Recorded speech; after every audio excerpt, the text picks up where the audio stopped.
Assalamualaikum warahmatullahi wabarakatuh. Salam sejahtera untuk para pemirsa. Saya Pendeta Albert Tioku, anggota BP3OKP dari Provinsi Papua, bersama dengan Ibu Iren Manibui, anggota BP3OKP dari Provinsi Papua Barat, dan kami ada beberapa teman lagi bersama-sama. Saya menyampaikan bahwa pada hari ini Wakil Presiden sebagai Ketua BP3OKP mengundang kami untuk melakukan rapat pleno Badan Pengarah Percepatan Pembangunan Otonomi Khusus Papua. Dan di dalam rapat pleno ini kita melakukan bagaimana kegiatan-kegiatan BP3OKP itu telah kita langsungkan. Saya sampaikan pada kesempatan ini bahwa dalam tahun 2023 itu adalah tahun konsolidasi terhadap masalah-masalah regulasi yang harus menjadi dasar hukum dari pelaksanaan tugas-tugas BP3OKP. Di dalamnya adalah rencana percepatan pembangunan otonomi khusus Papua 2021-2041, kemudian rencana aksi itu untuk 55 tahun.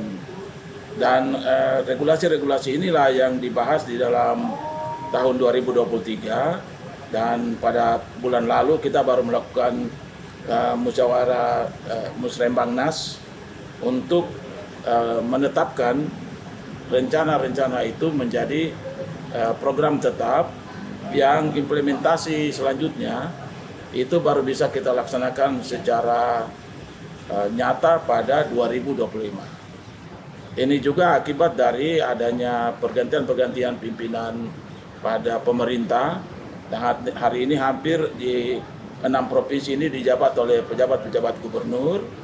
Lalu di dalam kegiatan ini kita juga membahas soal daerah otonomi khusus yang baru di 4 provinsi yang perlu ada pembangunan infrastruktur, kantor gubernur, kantor DPR, kantor MRP, dan seterusnya, yang sekali lagi saya sampaikan ini baru di dalam penetapan rencana yang harus dikerjakan.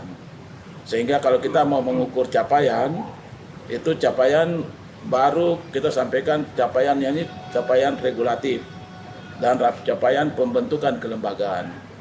Untuk implementasi seluruh bentuk fisik pembangunan oleh Badan Pengarah ini baru bisa kita lihat pada tahun 2025 ke 2030. Nah, karena itu pada kesempatan ini saya sampaikan kepada masyarakat umum di tanah Papua bahwa memang kegiatan percepatan pembangunan ini kita akan melihat data dan fakta ukuran-ukurannya pada tahun 2025 ke 2029. Ini nanti akan terbentuk DPR kampung, terus DPR khusus, DPR provinsi. Semua lembaga-lembaga yang akan ikut menunjang seluruh percepatan ini seluruhnya masuk masa pancaroba. Sehingga di 2023-2024 ini regulasi dan kelembagaan yang dimantapkan. Sedangkan untuk pelaksanaan kegiatannya akan terjadi pada 2025 ke 2029. Nah, tadi juga kami mengevaluasi bahwa dalam tahun 2023 pemerintah sudah mentransfer dana ke 6 provinsi di tanah Papua. Ini nilainya mencapai 68 triliun. Dari 68 triliun itu ada 35 triliun itu dana otonomi khusus. Yang dana ini digunakan langsung oleh pemerintah daerah di provinsi maupun kabupaten kota. Sehingga nanti kami BP3OKP akan melakukan evaluasi dengan pemerintah daerah untuk apa saja dana itu sudah digunakan, termasuk untuk infrastruktur dan juga untuk masalah beasiswa. Nah, saya pikir ini yang dapat saya sampaikan pada kesempatan ini. Sekali lagi, kegiatan BP3OKP baru melingkupi di sekitar pemantapan regulasi dan kelembagaan. Nanti tahun depan baru kita bisa melakukan kegiatan-kegiatannya. Pendeta, untuk pemantapan regulasi ini ada ngobrol-ngobrol atau berbincang dulu nggak mungkin dengan masyarakat adat di sana ataupun masyarakat asli Papuanya gitu? Jadi di dalam tahun 2023 kami melakukan rapat dengar pendapat. Jadi seluruh anggota badan ini masing-masing ditugaskan untuk mengunjungi kabupaten-kabupaten di bawahnya. Jadi kalau sekarang sudah 6 provinsi, hampir kami anggota BP3OKP itu di satu provinsi membawahi 7 dan 8 kabupaten kota. Jadi di dalam tahun 2023 kita melakukan kunjungan ke daerah, melakukan rapat dengar pendapat, lalu juga mensosialisasikan apa itu BP3OKP dan kegiatan-kegiatan yang akan kita laksanakan ke depan. Ada tantangan nggak? Kalau tantangan tidak kita temukan, tetapi lebih banyak itu kita dapati bahwa pemerintah daerah secara konkret tidak mempublikasikan anggaran yang digunakan itu kepada publik, sehingga dana otsus maupun dana APBD yang dikerjakan baik kementerian lembaga di daerah-daerah di tanah Papua ini kita katakan masih abu-abu, sehingga kita akan lebih memberikan pengawasan, koordinasi supaya lebih konkret di tahun-tahun yang akan datang. Regulasi soal pengawasannya itu sudah terbentuk juga? Sudah, itu regulasi itulah yang Perpres 23 tahun 2024, di mana Badan Pengarah Percepatan Otonomi Khusus Papua harus melakukan sinkronisasi, harmonisasi, evaluasi, dan koordinasi terhadap APBD, APBN yang diimplementasi di tanah Papua. Pemenangnya sejauh apa, Bapak? Apakah sampai ke tahap penegakan hukum atau penegakan aturan? Kalau kita sudah menemukan memotret penggunaan APBD maupun APBN oleh KL di Papua yang kita katakan tidak sesuai dengan perencanaan, maka kita akan laporkan dalam pleno bersama dengan Menteri Keuangan, Menteri Dalam Negeri, Kepala Bappenas, dan kepada Wapres untuk dilakukan langkah-langkah selanjutnya. Terima kasih, Bapak. Ya, oke. Terima kasih. Mungkin tambahkan sedikit di sini. Oh, silakan. Iya, Bu. Boleh, Bu. Baik, terima kasih. Apa yang tadi sudah disampaikan oleh Bapak Pendeta Albert Yoku dari BP3OKP Perwakilan Papua. Ke depan ini akan ada launching yang dilakukan oleh Bapak Wakil Presiden pada tanggal 7 nanti di Sorong, yaitu merupakan langkah-langkah daripada bentuk tindak lanjut langkah Badan Pengarah Percepatan Pembangunan Otonomi Khusus Papua.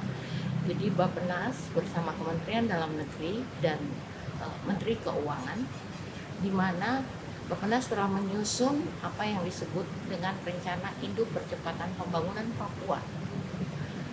Apa yang menjadi rencana induk percepatan pembangunan Papua itu sudah selesai disusun, tadi sudah disampaikan oleh Menteri Bappenas kepada Bapak Wakil Presiden dan kepada kita semua. Itu akan dilanjutkan dengan rencana aksi percepatan pembangunan Papua. Nah, rencana aksi inilah nanti di situ kita melihat program-program itu per 5 tahun, karena rencana aksi itu per 5 tahun, 2021, 2025,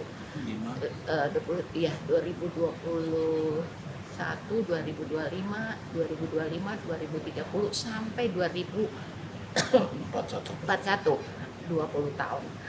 Dari rencana aksi itulah selanjutnya akan terlihat di situ Papua ke depan per 5 tahun sampai yang kita inginkan di 2041 itu nanti sistem informasi. Nah, itu seperti apa nanti kita lihat di situ.